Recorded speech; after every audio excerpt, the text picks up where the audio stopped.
ವಿದ್ಯಾರ್ಥಿಗಳು ಓದಿನಲ್ಲಿಯೇ ತಲ್ಲೀನರಾಗಬೇಕು. ಪರೀಕ್ಷೆಗೆ ಇನ್ನೂ ಕೆಲವೇ ದಿನಗಳು ಉಳಿದಿವೆ. ಈ ಸಂದರ್ಭದಲ್ಲಿ ಓದು ಅತ್ಯಂತ ಸಹಕಾರಿ ಆಗಲಿದೆ ಎಂದು SSLC ನೋಡಲ್ ಅಧಿಕಾರಿ ಶ್ರೀಶೈಲ್ ಬುರ್ಲಿ ಹೇಳಿದರು. ಅವರು ರಬಕವಿಯ ಶ್ರೀ MU ಪಟ್ಟಣ್ ಶಾಲೆಯ 10ನೇ ವರ್ಗದ ವಿದ್ಯಾರ್ಥಿಗಳಿಗೆ ಮಾರ್ಗದರ್ಶನ ಮಾಡಿ ಮಾತನಾಡಿದರು. ಮುಖ್ಯ ಗುರುಗಳಾದ SM ತಳವಾರ್, ಶಿಕ್ಷಕರಾದ BS Patil, MA Paye, Anil Hullur, Anand Kulli, Yashwant Vajantri sir ಉಪಸ್ಥಿತರಿದ್ದರು. ಇದೇ ಸಂದರ್ಭದಲ್ಲಿ ಮಕ್ಕಳಿಗೆ ಪ್ರತಿಜ್ಞಾವಿಧಿ ಬೋಧಿಸಿದರು. ಕಲಾ ಸಂಗಮಕ್ಕಾಗಿ ವರದಿ BS ಪಾಟೀಲ್. ಶಿಕ್ಷಕರು ಆಗಿರುವಂಥ ಹುಲ್ಲೂರಿ ಸರೋದೆ ಹಾಗೂ ಕುಳ್ಳಿ ಸರೋದೆ ಹಾಗೂ ಎಲ್ಲ ಪ್ರೀತಿಯ ವಿದ್ಯಾರ್ಥಿಗಳಿಗೆ ನನಗೆ ಈಗ ಬಹಳ ಖುಷಿ ಆಗ್ತದೆ. ಆತ್ಮೀಯ ವಿದ್ಯಾರ್ಥಿಗಳಿಗೆ ಸರಿಯಾಗಿ 30 ವರ್ಷಗಳ ಹಿಂದೆ ಇದೇ ಶಾಲೆಯಲ್ಲಿ ನಾನು SSLC ವಿದ್ಯಾರ್ಥಿಯಾಗಿದ್ದೆ. ಆವಾಗ ಈ ಕಟ್ಟಡ ಕಟ್ತಾ ಇದ್ರು. ನಮ್ಗೆ ಸ್ಪೆಷಲ್ ಕ್ಲಾಸ್ನಲ್ಲಿ ಕರ್ಕೊಂಡ್ಬರ್ತಿದ್ವಿ.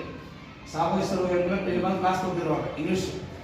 ಆ ಊರ ಏನೋ ಒಂದು ಗರ್ಲ್ಸ್ ಸ್ಕೂಲ್ ಅದಲ್ಲ, ಅಲ್ಲಿ ಅದನ್ನ ಒಂದು ಮೆಥಡ್ ಹೇಳಲ್ಲ ಮತ್ತು ಅಭ್ಯಾಸ ಮಾಡಬೇಕು ಅನ್ನೋದು ಅದನ್ನ ದಿನ ಪಾಲಿಸಿದ್ರೆ ನಾವು ಹೆಚ್ಚು ಮಾಡ್ಲಿಕ್ಕೆ ಒಂದು ಸ್ವಲ್ಪ ನಮ್ಮ ಅವ್ವ ಅಪ್ಪ ಕೀರ್ತಿ ತೊಗೊಂಡ್ಬರುವಂಗ ಸ್ವಲ್ಪ ಮುಂದೆ ಹೋಗಾಗ ಆಗತ್ತೆ ಅಂತ ಸಾಹೇಬರಿಗೆ ವಂದನೆಗಳನ್ನು ಸಲ್ಲಿಸುತ್ತಾ ಹಾಗೂ ನಮ್ಮ ಅಧ್ಯಕ್ಷತೆ ವಹಿಸಿರುವಂತಹ ತಳವಾರ್ ಸರ್ಗೂ ಕೂಡ ಪ್ರತಿಯೊಬ್ಬರು ಎಲ್ಲ 33 ನಮ್ಮ ಎಲ್ಲ ವಿದ್ಯಾರ್ಥಿಗಳು ಎಲ್ಲರೂ ಪಾಸ್ ಆಗಬೇಕಂತ ಎಲ್ಲರಿಗೂ ಹೇಳ್ಯಾರು. ಹಾಗೂ ಹ್ಯಾಂಗೆ ಪಾಸ್ ಆಗಬೇಕು, ಯಾವ ರೀತಿ ಟೈಮ್ ಟೇಬಲ್ ಹಾಕೊಂಡು ಪಾಸ್ ಆಗಬೇಕು, ಇನ್ನು 42 ದಿನದಲ್ಲಿ ನಾವು ಯಾವ ರೀತಿ ಸ್ಕೋರ್ ಮಾಡಬೇಕು ಎನ್ನುವುದ್ರ ಬಗ್ಗೆ ಎಲ್ಲ ಪೂರಾ ಡಿಕ್ಲೇರ್ ಆಗಿ ಹಾಗೂ ಎಲ್ಲ ನಮ್ಗೆ ತಿಳಿಯೋಂಗೆ ಹೇಳ್ಯಾರು. ಇದನ್ನೆಲ್ಲರೂ ಪಾಲಿಸಿ ಎಲ್ಲರೂ ಪಾಸ್ ಆಗಿ ಎಲ್ಲರೂ ಸ್ಕೋರ್ ಮಾಡ್ಬೇಕಂತ ಹೇಳ್ತಾ ನಾವು ಯಾವ ದೇವರು ನೋಡಿಲ್ಲ ಗೊತ್ತಿಲ್ಲ. ನಮಗೆ ವಿದ್ಯೆ ಕೊಟ್ಟು ತೀಡಿದವರೇ ನಮ್ಮ ಗುರುಗಳು, ಅವರೇ ದೇವರು. ಹೌದಾ? ಹಂಗಾರೆ 3 ಹೇಳ್ತೀನಿ ನಾನು.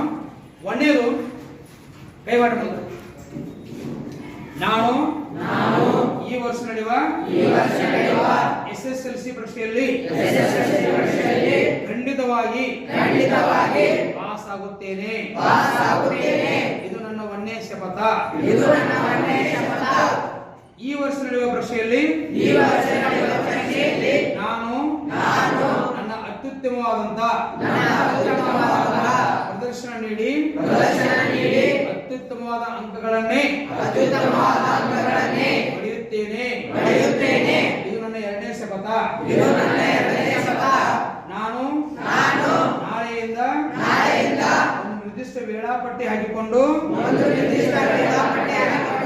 ನಿರಂತರವಾಗಿ ಒಂದು ನಿಮಿಷ ಕೂಡ ವ್ಯರ್ಥ ಮಾಡದೆ ಪರೀಕ್ಷೆಯ ಕೊನೆಯ ದಿನದವರೆಗೆ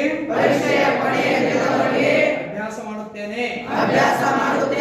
ಇದು ನನ್ನ ತಂದೆ ತಾಯಿ ಹಾಗೂ ಗುರುಗಳ ಮೇಲೆ ನನ್ನ ಪ್ರಾಮಾಣಿಕವಾದ ಪ್ರತಿಜ್ಞೆ.